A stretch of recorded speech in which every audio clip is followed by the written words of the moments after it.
Hi guys, and welcome to another video in Gas City Gaming's Warhammer 40k 8th edition preview series. In this video we'll be taking a look at the stratagems that have been revealed, that's how we're going to be using our command points going forward, and some of the new teasers about the new Marines and how we're going to be able to use them. First things first, so let's take a look at our stratagems. Now, stratagems are how you will use your command points. We talked about command points in another video. Now, any battle-forged army, if you're reading ahead, can use the stratagems. And how you would get the command points to use them is by being a detachment. Is by a couple ways. You can either make a detachment that gives you command points by just being the detachment, like we've seen in our other detachment video.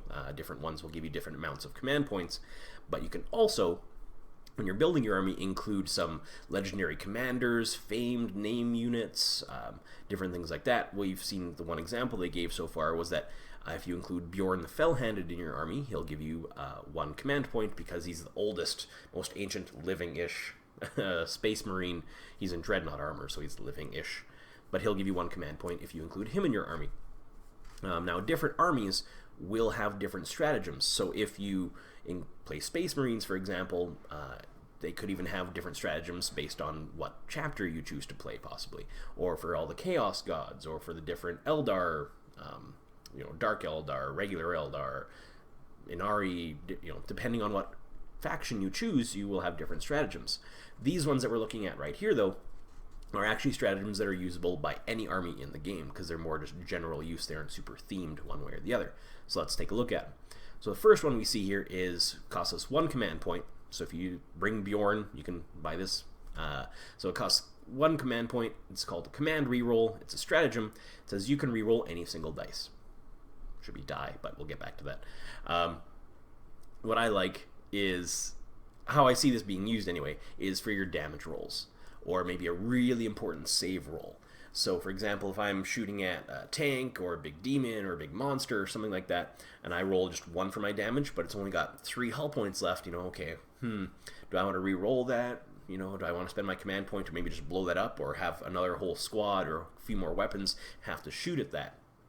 So what I can do is use my command reroll to reroll that dice and hopefully take the last few wounds off that monster, or finally, destroy that vehicle, whatever it is. That's why I see myself using that. But any strategy where you want to reroll, you have a single important roll coming up, you can definitely use this one in. Now, if you're thinking, oh, well, I'll just reroll a bunch and make sure I kill something in one shot with a squad full of las cannons. Thing is, in match play, the same stratagem cannot be used by the same player more than once during any single phase. So if I'm shooting at 2 vehicles, and I already used my reroll to blow up that vehicle, now I'm shooting a monster screecher over here, I cannot use the command reroll stratagem again.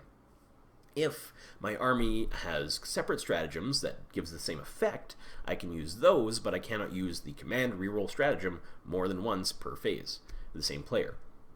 Now, I know sometimes I've played team like 2v2 games or a big apocalypse game or something like that, so it says the same player. But if you're on a team, your other player can reroll a die as well, I would hope and see.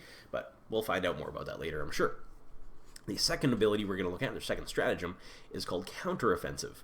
Now, it costs 2 command points.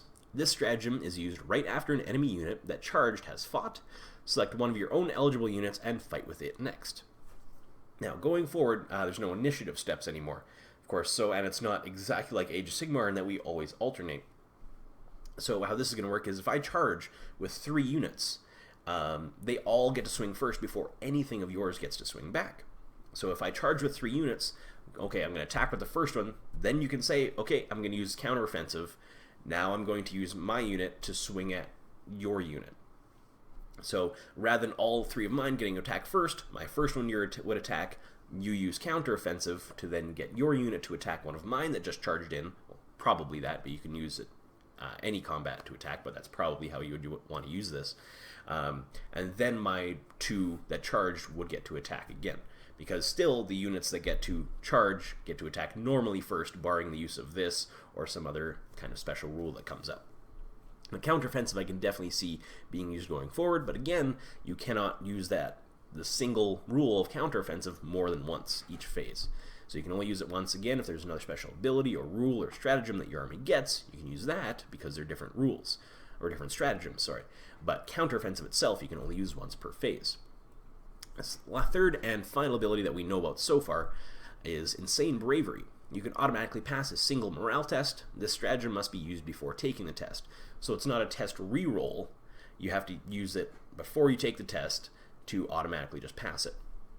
And also, if you fail a test or would lose some guys because of a test, you can't then use it. Oh, you know, that cancels that out. I'm just going to pass it. No, you have to use this before you even roll for the test the first time. This one, I could see being used in a few ways personally. Depending on your playstyle, you could use it a bunch of different ways. But something with really low morale, possibly that you don't want to lose more of because of your morale tests. You don't want to lose more guys out of the unit.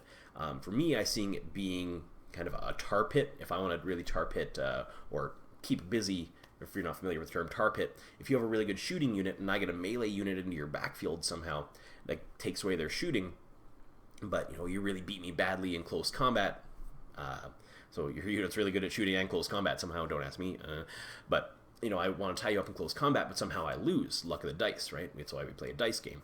Luck of the dice, so I lose in close combat, but I don't want to lose any more guys because I really need your shooting unit tied up really badly. I can use Insane Bravery to not lose any more to my morale test. You know, I'm really worried, and then keep your unit tied up. Kind of in the same vein, if you're playing a Horde-style army like Tyranids or Orcs, something like that, and you want to get your melee units, your massive blobs of guys across the battlefield without losing a lot of guys. You know, for example, I have 20 boys charging across the field. They lose 5 or 6. You know, at that point, their morale test is just going to be, okay, I lose d6 more. You know, by the time I have less than 10 boys get across the field to tie up your units or to start using their choppas as they know how to do. So they get across the field, but they take the 5 or 6 losses. I really don't want them to take any more. So I use Insane Bravery to let them keep going and still go get across the field with 12 to 15 boys, which is a much more effective unit than, of course, coming in with fewer. So Insane Bravery, I really do like. I think it'll be pretty effective going forward for that, seeing how morale tests will work. Now, let's get on to the new Marines, the next new thing that we came to find out about today. Now, new Marines, first of all, as far as in... as you can see here, the models are bigger, they're taller. In the picture here, they seem to be about half the height of a Land Raider, which is taller than your regular tactical Marines. This is because Rabut Guilliman and Belisarius Cawl have been creating the new Marines. Well, Belisarius Cawl, anyway, has been creating the new Marines for almost 10,000 years. Guilliman, according to GW, Guilliman gave him instructions to do so before he even entered into his cryostasis tube thing. They have been genetically altered from their brethren to be bigger, stronger, and faster. So they are taller. We don't know their stat line yet, or else I would have it up for you guys. But I'm sure they'll be, maybe move faster. Maybe they're tougher. Maybe they're strength 5, toughness 5. I don't know. We'll find out. These new Gene-Forged warriors are equipped with new arms and armor forged on Holy Mars itself. They are equipped with Mark 10 power armor and a bolt rifle. Now, we don't know how the Mark 10 power armor will affect any saves and whatnot that they have, because, of course, your regular tactical Marines still 3-up, Terminators are 2-up, so there's really no room in between there to play a whole lot. Stats on the bolt rifle, however, we do know. A bolt rifle, as opposed to your regular bolt gun, has a range of 30 inches, strength 4, has an armor modifier of -1, and still has rapid fire.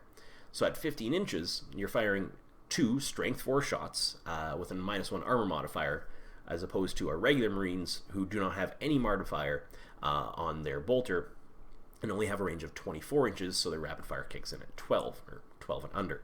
So definitely a better weapon than before. I'm really excited to see their stat line and see how effective they'll be. Now, if you still have your regular Marines, don't worry, they're still in the game. These are not a full replacement for them. They are not, don't worry. You can still use your regular tactical Marines. How they're kind of explaining these fluff-wise is that so many chapters, humanity's been bombarded so much lately in the galaxy. Not to mention, Cadia, the Damocles Gulf, Armageddon. So many chapters have taken so many casualties that these new Marines will really just help reinforce the losses from the former chapters, and even new chapters have even been created. Old chapters will be resurrected fully with these new Marines. So it'll be really interesting to see how they get used on the tabletop, because you're thinking, maybe you're thinking, oh, how much, these guys are way better. Why would I even use my old ones? Because, of course, the new ones, we don't know their stat line, but even the better weaponry is reflected in their point cost. As far as what exactly that is, we don't know. But, if you were going to bring 170 points worth of tactical marines, you'll get more models for your points. We don't know if you'll get more combat effectiveness. We have yet to see that. Well, you'll get more models for your points with your original marines as opposed to the new marines. Now, again, a little bit of fluff on these. Some chapters view the new marines with suspicion or outright hostility. So there's always rivalries. There always have been in the Imperium, even amongst different chapters. So I'm not super shocked by this. Nobody gets along, but they all, not everyone anyway, gets along, but they all fight for the same side. That's the important part. But with these new marines, some of them are suspicious. Some of them, you shouldn't mess with the Emperor's creation, because if you know your Imperial history, marines have tried to be created before, never with any success, really, unfortunately. They've had mutations or just not worked out at all, or even turned to chaos. So we shall see going forward. Now, there will be different types of Space Marines. The one we have so far that we see here is called your Intercessor Marine. That's how I'm pronouncing it. Intercessor. Intercessor Marine. He's just your kind of regular old line tactical marine, but tactical marine under the new skin. So he's your regular line infantry for the new marines. Now, again, getting back a little bit into the fluff, they will bear the gene seed of their Primarchs. So if they bear the gene seed, well, they have the flaws that are inherent in their gene seed. For example, with Blood Angels, will Intercessor or new marines have the Red Thirst? This for their Blood Angels. Will Space Wolves, will they have that same feral look to them and sometimes lose a little bit of control when they get into combat, right? So what's going to happen there? It's going to be interesting to see. They all, in the article released by GW, they kind of plant the little seeds that something might go wrong. Something has the potential to go wrong with these new guys. So that'll be neat to see going forward, because they do have they didn't say that they do have flaws, but they really seem to really want to bring that question to the fore in the article. Now, like I said, you can still use your existing marines, don't worry. How they're going to use these new ones is that, you can't have, from what I took from it, you can't have, say you want to bring a squad of 10 marines, you can't have 8 tacticals and 2 intercessors. It's not that. It's like assault marines, tactical marines, devastators. You can have a squad of tacticals, a squad of assault, and a squad of intercessors. Something like that is how I took it to be. They didn't say what battlefield role, as far as troops, elites, that kind of thing, that they're going to have yet. But again, we shall see. I'm sure we'll find out before long. Just like I said, you can mix them in with your current chapter. So if you've created your own custom chapter, I myself play Black Consuls, which are in the rulebook, but they're kind of a lesser known chapter.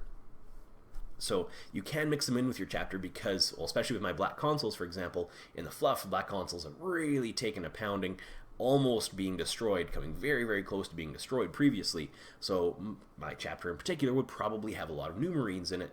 So the nice thing is GW's thinking of those players, or appearing to be thinking of those players who have made their own chapters. They want you to have a fluff reason as to why you might have new marines in there for you, because you've taken so many casualties, we're reinforcing you with these new ones. Now, for you modelers out there who are concerned about, can I use any of the parts from these new guys or vice versa, GW has come out and said that helmets and shoulder pads are compatible for kit bashing, but nothing else.